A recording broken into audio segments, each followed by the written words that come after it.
Hello students. हम लोग पढ़ रहे थे एनसीईआरटी क्लास 12th केमिस्ट्री के अल्कोहल्स फिनॉल्स एंड ईथर्स वाला लेसन। तो इस वीडियो में हम लोग सम कॉमर्शियली इम्पॉर्टेंट अल्कोहल्स वाला टॉपिक कवर करेंगे। 2 अल्कोहल्स ऐसे हैं जो कि कॉमर्शियली इम्पॉर्टेंट होते हैं।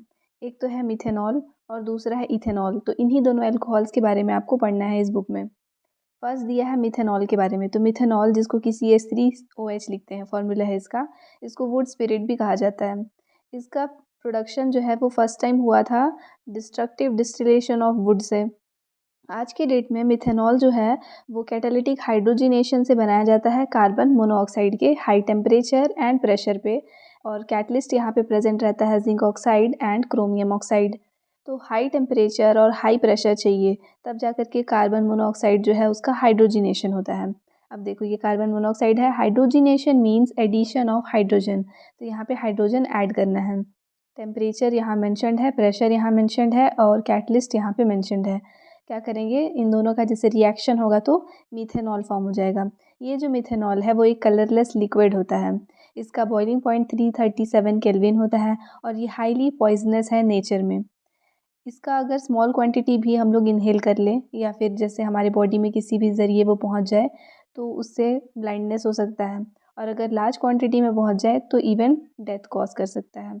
इसके अलावा अगर हम लोग मिथेनॉल के यूजेस देखेंगे तो उसको सॉल्वेंट के फॉर्म में यूज़ किया जाता है पेंट्स में, वार्निशेस में, और चीफली इसका यूज़ होता है फॉर्मेल्डिहाइड के प्रिपरेशन में। Now next commercially important alcohol है इथेनॉल। ये जो इथेनॉल है ये 2 कार्बन वाला अल्कोहल है, तो इसका फॉर्मूला C2H5OH हो जाएगा। इसको कमर्शियली ऑब्टेन किया जाता है फर्मेंटेशन के थ्रू। और ये जो है फर्मेंटेशन होता है शुगर्स का, ठीक है, शुगर्स के फर्मेंटेशन से। और यही जो है वो ओल्डेस्ट मेथड है। जो शुगर यहाँ पे है जैसे मोलासेस या शुगर केन या फिर फ्रूट्स जैसे कि ग्रेप्स, इनको यूज़ करते हैं। इनके अंदर में जो ग्लूकोज और फ्रक्टोज प्रेजेंट होता है उसको कन्वर्ट किया जाता है। जहाँ पे एंजाइम जो यूज़ होगा वो है इन्वर्टेज, ठीक है।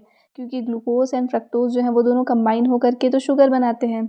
अब इस शुगर को हम लोग को इन्वर्ट करना है वापस, अब उलट करके वापस उससे ग्लूकोज एंड फ्रक्टोज बनाना है। इसलिए यहाँ पे जो एंजाइम यूज़ हो रहा है उसका नाम इन्वर्टेज है। तो एक वाटर मॉलिक्यूल के साथ में ये वर्क करेगा, जब रिएक्ट करेगा तो ग्लूकोज एंड फ्रक्टोज में ब्रेक हो जाएगा। क्या? शुगर। ग्लूकोज एंड फ्रक्टोज में ब्रेक हो जाएगा।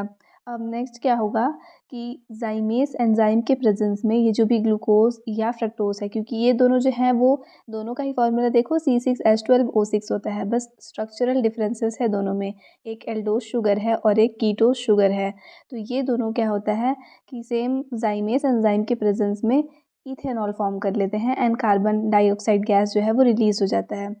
जैसे वाइन मेकिंग का जो प्रोसेस है उस टाइम पे क्या होता है, जो ग्रेप्स होते हैं वो सोर्स ऑफ शुगर है, इनमें तो शुगर प्रेजेंट रहता है और ईस्ट प्रेजेंट रहता है। तो क्या करेंगे, जब ये ग्रेप्स जो है वो राइप हो जाते हैं ना, तो लार्ज क्वांटिटी ऑफ शुगर, इनके अंदर जो शुगर का क्वांटिटी है वो क्या होगा, इंक्रीज हो जाएगा। और उसके बाद ईस्ट जो है वो ग्रो होने लगेगा इसके आउटर वाले स्किन में।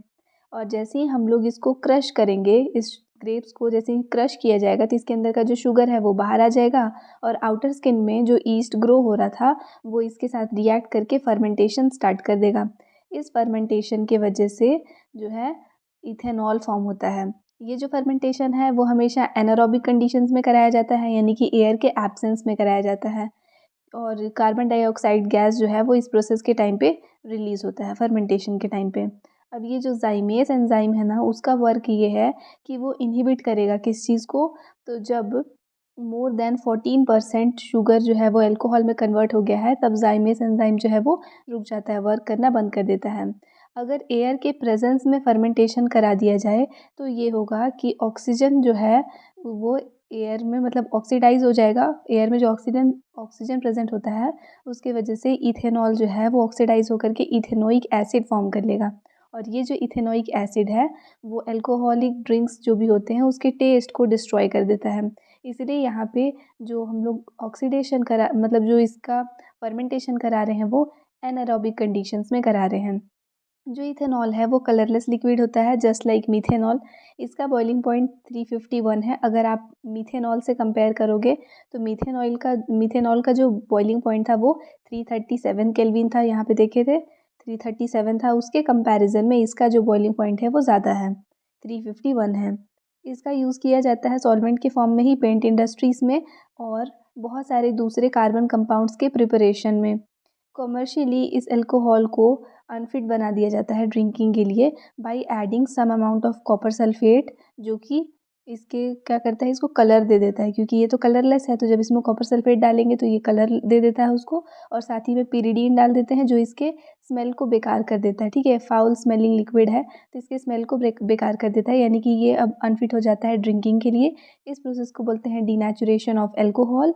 और आज की डेट में लार्ज क्वांटिटी में इथेनॉल बनाया जाता है simply by hydration of ethene, जिसको कि हम लोग इसी लेसन में स्टार्टिंग में देखे थे, जिस वीडियो में हम लोग पढ़े थे प्रिपरेशन ऑफ एल्कोहल्स के बारे में। तो आई होप आपको ये वीडियो समझ में आया। अब नेक्स्ट वीडियो में हम लोग पढ़ेंगे ईथर्स के बारे में। Thanks for watching.